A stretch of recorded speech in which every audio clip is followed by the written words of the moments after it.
Senator McKenzie. Thank you, Madam Acting Deputy President. No, you are not. You are actually the Deputy President, and I'd like to congratulate you, Senator Lyons, on your ascension to the role of Deputy President, and I'm sure you'll do your party and the Senate proud. And we've particularly noticed the change in demeanour during question time as you put forward a bipartisan approach, which obviously our President and Deputy President need to have, so that all senators within the chamber can be assured of your consistent approach in the application of the standing order, so we can debate appropriately here.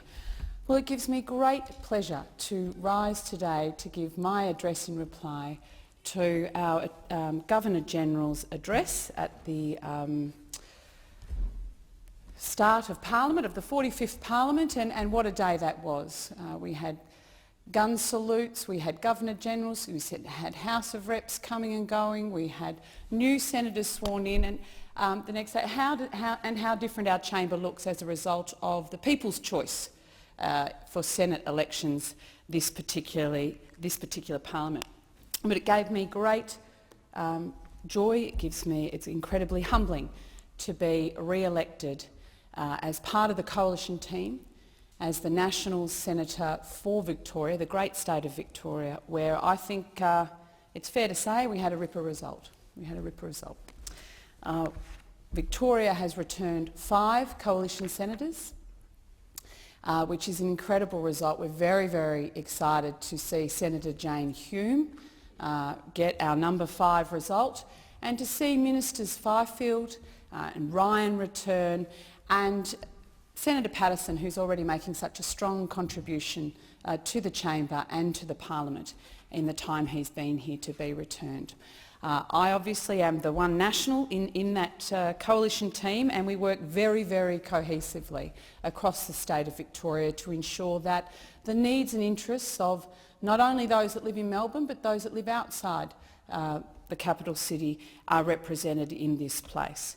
Victoria obviously has had a strong manufacturing base in terms of its industries over its history, and it obviously started out as a fantastic mining state with the gold rush.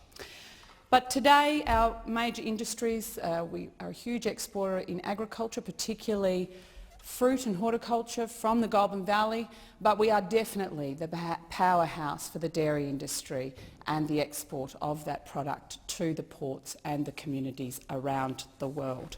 And it's fair to say that through the election campaigning in regional Victoria, as I was, that we heard quite a lot, and fairly so, from the dairy industry and their representatives about the crisis, particularly with the decision from Murray Goulburn and the subsequent decision by Fonterra to not only drop the milk price but to actually seek to claw back some of that in the forward year, which caused some significant angst and a lot of issues for our dairy farming communities in the northeast and the west. We're also a state that prides itself on delivering high-quality international education to so many young people, particularly from our region. It's one of our greatest exports as a state, and I think it's an area that we can continue to grow in. I look forward to getting more of those young people from around the world, not just in Melbourne, studying at those institutions, but out into our regional capitals and experiencing some of the cultural activities that are sometimes different between the urban and the rural experience in Victoria. Well, the Nats, I think it's fair to say, when we look back on the election campaign, the National Party in Australia had a fantastic campaign right throughout the country. We were able to see all of our members returned, even despite a swing away from the government during the election. Members like Michelle Landry, like Kevin Hogan, on very, very thin margins in their seats, showed the worth of being connected to your local community, of representing those views in this place, and of having a very sharp understanding of how to translate, if you like, sometimes the macro complex conversations we have here into language and policy initiatives that everybody can understand and appreciate and see value in. And that's why they were returned. So well done to the National Party team. We said goodbye to a couple of great Nats. Bruce Scott, the former member for Maranoa and Deputy Speaker in the other place, is no longer with us. But I'm sure he and his wife Joan, who gave so much to public life, will continue that contribution in Queensland and internationally as we go forward. But we wish them all the very, very best. We also had all our senators returned. Senator O'Sullivan from Queensland, who now chairs the Rural and Regional Senate Committee, is a great advocate for issues around rural and regional Australia, and he's not afraid to make his opinion on any issue very fairly and squarely felt and heard. Senator John Williams from New South Wales, I would like to congratulate on his election to be our whip here in the Senate, which I'm very, very excited about, because he's actually a great whip. He has that wonderful capacity to be across the detail of legislation. He is connected and communicating with us regularly so that we're where we're supposed to be, when we're supposed to be, but he also has a great approach to pastoral care, which I think is so important for whips in this place. Obviously, Senator Canavan, well, what can I say? What a rise to the Cabinet, and absolutely a worthy candidate to sit there, and his new portfolio as Minister for Resources, which is something that he cares deeply about and has a great contribution to make. So congratulations to Matt on his re-election. Our Deputy Leader, Fiona Nash, Senator Fiona Nash, who has been such a trailblazer when it comes to female representation in the Senate and in the National Party, and I know that she supports both Michelle and I incredibly, and those other women, particularly in New South Wales. She's been championing 50-50 representation between men and women in her home state's organisation, and I wish her all the very best with that. But her performance during the election in the regional development portfolio was fantastic. She was everywhere. And our leader, Nigel Scullion from the CLP, absolutely brilliant work in the Indigenous Affairs portfolio, and is a strong Nat and a deep thinker. You wouldn't think it, but he actually is. So it's nice. We've got a great team here, and I'm looking forward to growing that over coming years. When I go to the National Party's result in Victoria during the election, we saw the return of another Cabinet Minister, Darren Chester, Minister for Infrastructure, down in Gippsland. And Darren has a deep passion for road safety and ensuring that our commitment for infrastructure is actually rolled out in an equitable way, and that the regions also receive a fair lick of that commitment. And he's been great in that portfolio. He was also significant support to other candidates, particularly in Victoria, and I know Damien Drum will attest to Darren's assistance throughout his own campaign in Murray. Andrew Broad. I don't know how to, actually, just before I leave, Minister Chester, I don't know how it's possible to increase your margin in a place like Gippsland, but he managed to do it. He managed to do it. So well done to Minister Chester. And indeed, so did Andrew Broad in the great seat of Mallee, another cornerstone of Victorian National Party heartland. Very, very different from Gippsland. They're probably the two extremes of electorates in my state. But Andrew also was able to increase his vote too, so well done. We ran in 4 other seats in the state of Victoria. We ran in Bendigo, we ran in Ballarat, we ran in the seat of McEwen, and bearing in mind we hadn't run in Ballarat at a federal election for over 3 decades, and we had a great candidate there, Paul Tatchell, who is the Mayor of Moorabool Shire, or was the Mayor of Moorabool Shire, and is a great local advocate and local champion for that area, particularly around Balan.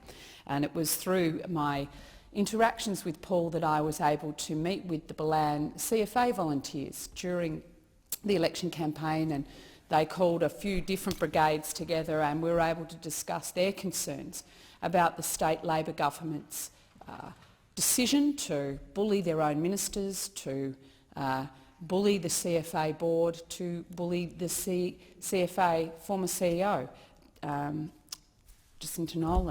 Lucinda Nolan, sorry. And so it was great to actually get that on the ground knowledge from those CFA brigades about their view of the EBA being put forward, how it would actually affect emergency service provision in regional Victoria particularly. And I think more damaging for them was what it did to the relationships between them and the paid firefighter group. I mean, these are two groups who are fundamental to the provision of emergency services in my home state, and it is imperative that they're able to work together cohesively and collectively. And this particular issue is incredibly divisive for the culture of the firefighting organisations and their capacity to work together in times of stress. Bendigo, we ran Andy Madison, a stock and station agent and a very strong advocate for typical National Party values, and he was very, very well received, and I'm sure he's looking forward to staying involved and having his say over future election campaigns. And in the seat of McEwen, we ran Andrew.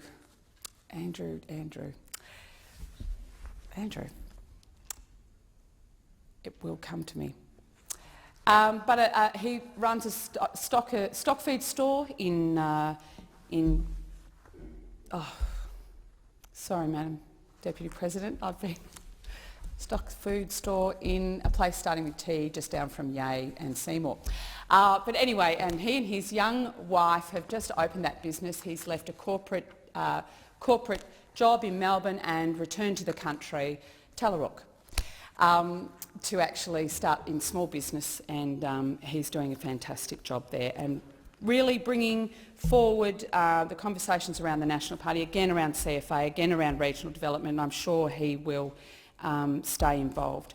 But the great story for the Nationals, other than winning back the seat of Murray after 20 years being in Liberal Party hands, was running in the seat of Indi, where Marty Corboy was our candidate, father of 7 and working in the family business.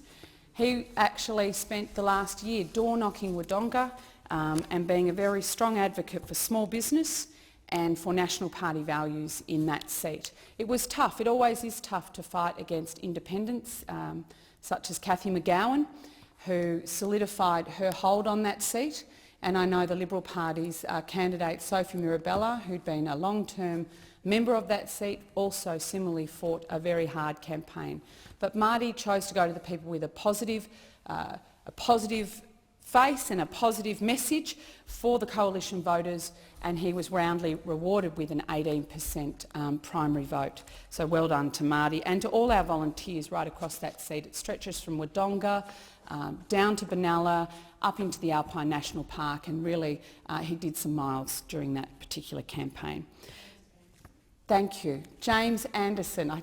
Thank you, Minister. James Anderson in McEwen, owning the stock feed store in Tallarook.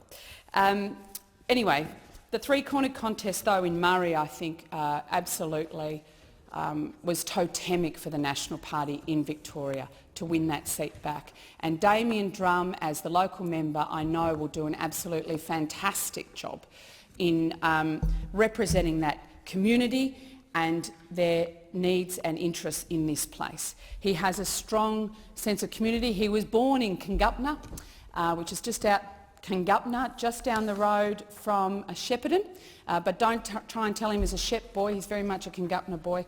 But he actually went on to play AFL for the Cats, the mighty Cats. Thank you very much for that result on Friday night. Go Cats. And has obviously done a lot of work back in community with using sport as a facilitator for social cohesion and to actually break down barriers. What really resonated on the ground in regional Victoria for the National Party was our commitment to ensuring jobs in local areas. They were not, our voters out in regional Victoria were not concerned about a whole range of issues that maybe those voters in Brunswick were. What they wanted to know was, were we going to get the economic settings right to actually ensure that their communities could grow and prosper not only in their traditional industries, but in the new industries and the adapted industries of tomorrow, so that their regional communities were not going to be left behind in the 21st century, but we're actually going to grow and prosper and find jobs and be able to provide jobs for their young people. Because as we know, whilst nationally our unemployment rate is not bad, it can be incredibly high in certain regional areas for our young people. And that is why the National Party under Senator Nash developed a specific targeted regional jobs program that will be actually trialling local initiatives developed on the ground, because it's one thing we do know in the National Party, it's that one-size-fits-all policy doesn't work. And so people out in the regions from Echuca to Ilden were very, very keen to hear how we as a government were going to actually assist them to grow and maintain the jobs that they already had. Similarly, they were concerned about the provision of education and how their children would be able to access university.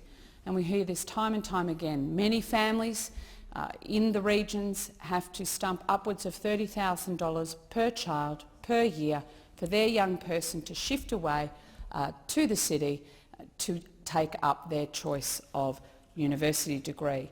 And this is families where in typical households of a police officer and maybe a mother that might work part-time as a nurse were unable to get any support to assist with that additional cost, which only went up as you had more children going off. So we were able to actually deal with that issue. We were able to actually offer a package at the election campaign that went part ways to actually assisting those families. I'm very, very proud to have been part of that.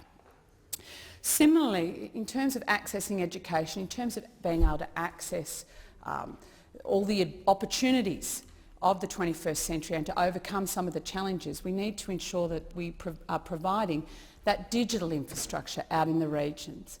And our government is absolutely not just getting on with the NBN, but providing a suite of options in terms of technologies being available to ensure that every Australian can have access to that digital technology.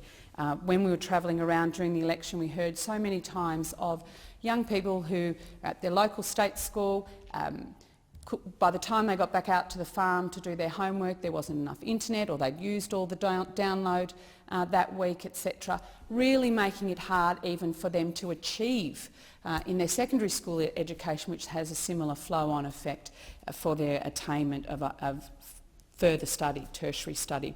So a whole suite of options there, and I know our mobile black spot program is just so welcome out in the regions. We've got to ensure that country Australia has access to the same sort of technology, the same sort of provision of services that is available in our city. I'd also like to thank the ministers in the National Party who assisted us in Victoria during that election campaign.